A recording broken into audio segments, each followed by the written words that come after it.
For a federal class action lawsuit accuses 40 elite private U.S. colleges and universities of overcharging students who have divorced or separated parents. Now, that includes the likes of Duke, Harvard, MIT. The lawsuit estimates some 20,000 people nationwide were affected over the last 18 years.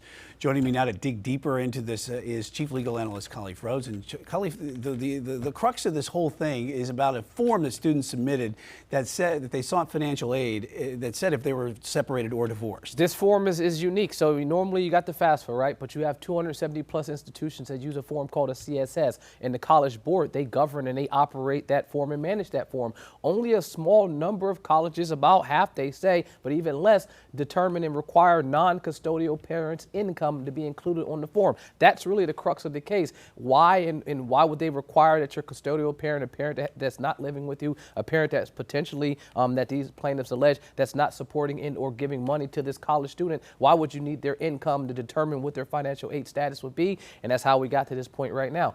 Those numbers that you talked about, that the amount of students that they talk about, any plaintiff will always attempt to inflate the amount of potential claimants that there are, but this class has been certified and this case will go forward. It seems like they went down and went through all the numbers. Is that how you have to come up with something like this? Well, no, what happens is that CSS College Board, what they're saying is they're recognizing that they thought a lot of these elite, a lot of these higher, wealthier type of families that were in this divorce situation. So this is a special type of situation where trying to skirt around and skate around financial aid responsibilities. They were saying, well, you're putting down the mother's income, but the father's also contributing, but you're not calculating that. So when they calculate your need, this financial aid is typically based on your need. So if you don't need that amount because someone already is supplementing it, they're saying we're going to count that amount so that you can't skirt around it. The plaintiff's argument is, hey, I didn't get that income. There was no other person. Even though they were making this amount, maybe they had some type of court order. Maybe they had some type of custodial support that they were already given that wasn't